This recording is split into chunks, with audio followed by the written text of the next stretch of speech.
கேள்வி ஒன்றாக இருந்தாலும் பதில் எப்படியா இருக்கான்? ஆளுக்கு ஏற்ற மாதிரி மாறுபடும். நேரில் வந்துட்டால் என்ன பண்ணிடலாம்? எல்லா கேள்வியும் கேட்டு தெளிவாக. அதுக்கு தான் சத் சங்கம். என்னுடைய நோக்கம் எல்லாம் மனிதர்கள் எல்லாம் மகிழ்ச்சியாக இருக்கணும், அவ்வளோதான். ஒரு செயலை செய்ய ஆரம்பித்தாராயா, நல்லபடியாக செய்யலான்னு செய்ய ஆரம்பித்தாரா, அவரே அதை கெத்துட்டாராம். கெத்துட்டு அவரே வருத்தப்படுறாராம். இப்போ என்கிட்ட சொல்கிறாரு நான் என்ன பண்ணுறதுன்ட்டு. தோசை சுடுறதுக்கு மாவு எடுத்துக்கிறாரியா, நல்லபடியாக சுட்டு எடுக்கலான்ட்டு கடாயை எடுத்து அடுப்பில் வச்சுட்டாரு. அடுப்பு பற்ற வச்சு தான் நினச்சின்னு இருக்கிறார். அடுப்பு பற்ற வைக்கல, மாவை ஊற்றிட்டார். சரியா? அப்புறமா அடுப்பு பற்ற வச்சார். கல் சூடாகி மாவு சூடாகணும். கல் சூடாகிற மாவில் ஊற்றினா தான் தோசை டக்குன்னு வெளியே வரும். ரெண்டும் ஒன்றா வச்சு ஊற்றினா என்ன ஆகணும் நினைக்கிறீங்க? கரண்டி வச்சு விட்டாரு, தேஞ்சு நிற்குது. தோசை வரல, கோவாப்பம் வந்துக்குது. பழப்படி இப்போ என்ன கேட்குறாரு, நான் என்ன பண்ணிட்டோம்? நான் சொல்கிறேன் என்ன பண்ணு, அடுப்பத்து வை, கடாய் வை. கடாய் போதுமான அளவுக்கு சூடாகட்டும். அதில் கொஞ்சம் எண்ணெயை ஊற்ற, அதில் சரணம் வருதான்னு பாரு.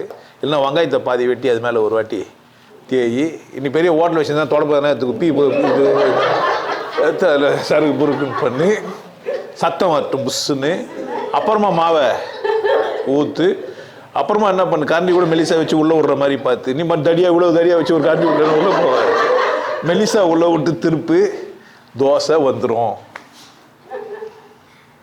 இப்போ கெத்துட்டது யாரு? கரண்டியா, அடுப்பா, இந்த தொடப்போ வெங்காயம் எண்ணெய் எதுனா போடாததா, அடுப்பே பக்கம் அதுக்காக கடையை வச்சுதான் என்ன கேட்டேன். நான் நயா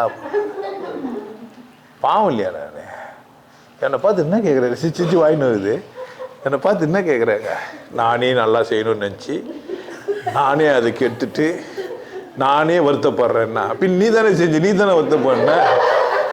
எனக்கு தோசை சுட்டு போடுறேன்னாக்கா யானும் கூட சேர்ந்து என்ன பண்ணுவேன், வருத்தப்படும். எனக்கு தோசை சுடுறேன்ட்டு ஏன்டாப்பா இப்படி செஞ்சு, நான் சம்மந்தமே இல்லாதால் பாவம் சிவசிவான்னு உட்காந்து. ஒரு செயலை நல்லபடியாக செய்யணும் அப்படின்னு நீ நினைக்கும் போது சரி, கரெக்ட். தப்பாக ஏன் செஞ்ச யாருக்கு தெரியும்? உனக்கு தான் தெரியும். இல்லை தப்பாக ஏன் வந்தது, செயல்பட்ட விதத்தில் ஏதோ குற்றம். யார் அதை கண்டுபிடிக்கணும்? நீ தானே. என்கிட்ட கேட்டால் நான் என்ன பண்ணுவேன், எங்கே தப்பு பண்ணேன்ட்டு. ஒரு தோசை தூளை தெரிஞ்சவன் என்ன எங்கே தப்பு பண்ணான்னு அவனே கண்டுபிடிச்சிடுவான். இப்போ இவன் சொன்ன பேருக்கு ஆமாம், ஓ தோசை சூரத்தில் இவ்வளோ இருக்குதா. கடாயை வச்சுட்டு கடுகு போட்டுருவாளுங்க. அப்புறமா எண்ணெய் வர ஊற்றுவாங்க. அது எண்ணெயில் ஊறி இருக்கும், வேவாது. வெங்காயத்தையும் போட்டு எடுத்து வந்து கொடுத்துருவாங்க. சாப்பிட்டோம்னா கடுகு மல்லு அவங்க சாக்கி சாக்கா சாக்க சாக்கான்னு. இப்போ நானே செய்யணும், அவன் புருஷங்காரன் திட்டுவான், ஒரு கடுகு கூட. கரெக்டாக இல்லையா? இது செயல் எனக்கு தெரியும். தோசை சுட தெரியும், என்ன பண்ணலாம். ஏன்னா நான் நித்யானந்த பார்க்குறேன் வீடியோவில். அவர் 4-5 பேர் தோசை சுட்டு தர்றாரு. அவரே நினச்சாரு, அவரே மாவாட்டினார், அவரே கடையில் ஊற்றினார். பக்கத்தில் நிறைய பேர் உட்கார்ந்து இது செந்தமன் ஒருத்தனுக்கு கோவமாயிட்டுக்குதா. டேய் நான் பணம் வச்சுக்கிறதுலாம் எனக்கு பிரச்சனைடா, வெளிநாட்டு பொம்பளைங்கெல்லாம் பக்கத்தில் உட்காந்துக்கிறாங்க, அதான் எனக்கு டென்ஷன் ஆகுதுன்னுக்கிறான். இது மாதிரிலாம் நம்ம கேட்குறோம். இப்போ இந்த கேள்வி நான் என்ன பதில் சொல்கிறது? நீங்கள் என்ன எனக்கு உதவுங்களேன். அவரே இது பண்ணி அவரே தப்பாகி அவரே வருத்தப்படுறாராம். என்ன ஆறுதல் வார்த்தை சொல்லுங்களேன். ஏன் சொல்லலாம் அவருக்கு?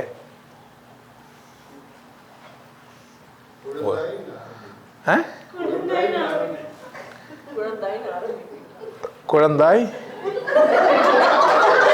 என்ன சொல்லணும் சொல்லியா?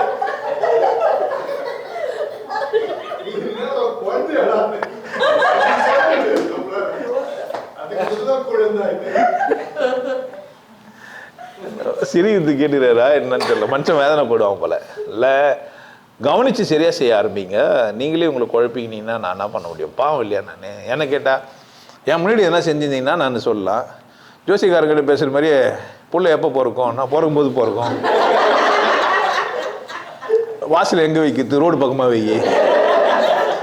நான் குறி சொன்ன பெரிய ஆகிட்டு இருப்பேன் தெரியுமா உங்களுக்கு? நான் சொல்லுவேன், டேய் வா வா, நீ வீட்டுக்குள்ளே போகிறல்ல, ஒரு சந்து மாதிரி போய் தான் நீ போவேன்னுவான். எல்லா தெருவும் ரோடு மெயின் ரோட்லையும் சின்னதாக தானே இருக்கான். அப்படி தானே மெயின் ரோட்டில் போய் வீடு கட்ட முடியா? எப்படி தான் இருக்கா? சந்து மாதிரி போய் தான் நீ போவ. கட்டாயம் இங்கே ஊருங்கெல்லாம் வடக்கு பக்கம் வாசல் வைக்க மாட்டானுங்க, உங்கள் வீடு கிழக்கு மேற்கில் தான் இருக்கணுவான். அதான் 2 தேசம் சொல்கிறீங்களே, மீதி 2 நான் சொல்லலை. அந்த மாதிரி பேச முடியுது இவங்ககிட்ட.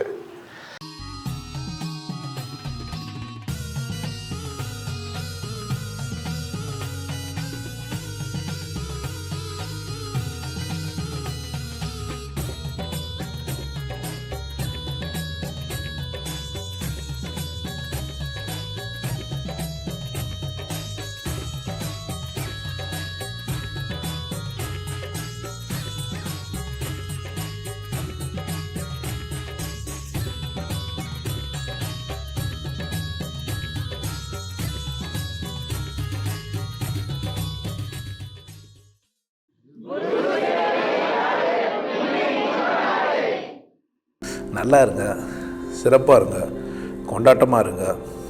உங்களை நீங்கள் மதிப்பு மிகுந்தவராக மாற்றுறது உங்கள் கையில் தான் இருக்குது. நல்லா இருங்க. நான் ஒரு வாய்ப்பு என்னை பயன்படுத்திக்கலாம். நல்லது.